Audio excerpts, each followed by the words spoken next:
Derby কি ওই দিনে নির্ধারিত দিনে মানে হচ্ছে? ক্রীড়ামন্ত্রী যেখানে বলেছেন, তারপরে আপনারা আমাকে কেন প্রশ্নটা করছেন?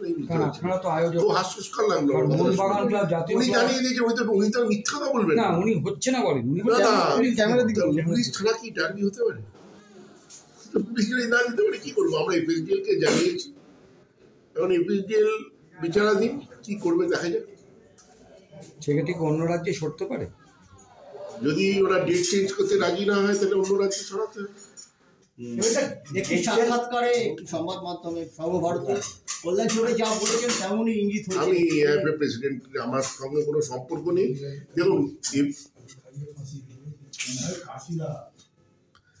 দেখুন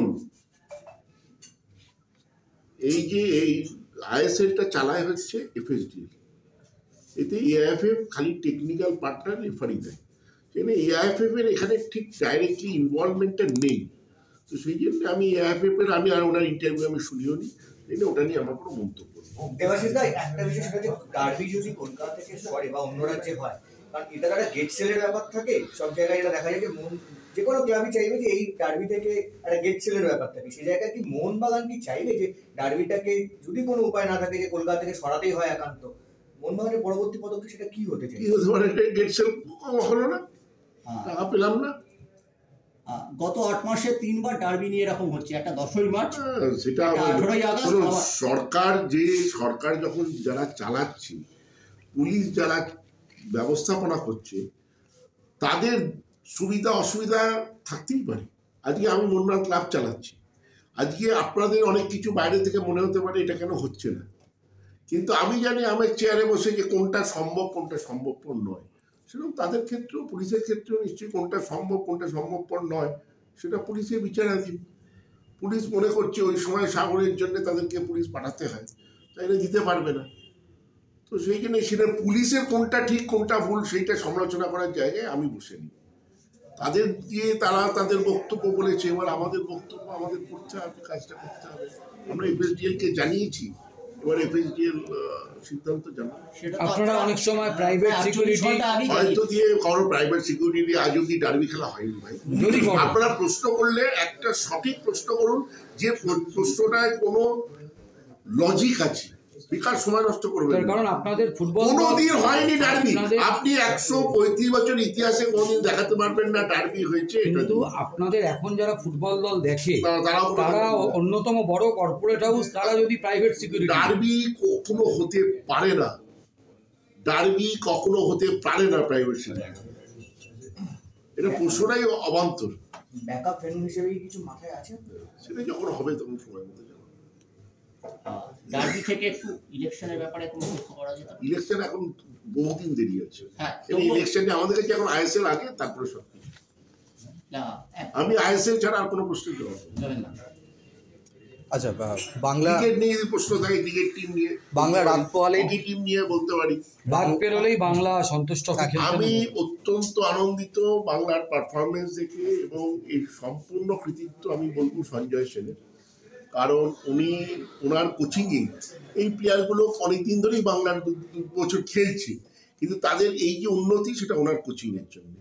তো সেই জন্যে, এবং উনি খুব সিস্টেমেটিক্যালি টিমটাকে তৈরি করে নিয়ে এসছেন, এবং আমি আশা করব, আমি সত্যি সত্যি ভগবানের কাছে প্রার্থনা করছি যেন বাংলা এবার সন্তুষ্ট চ্যাম্পিয়ন হয়, তাহলে এতদিনের একটা খরা আমাদের কাটবে।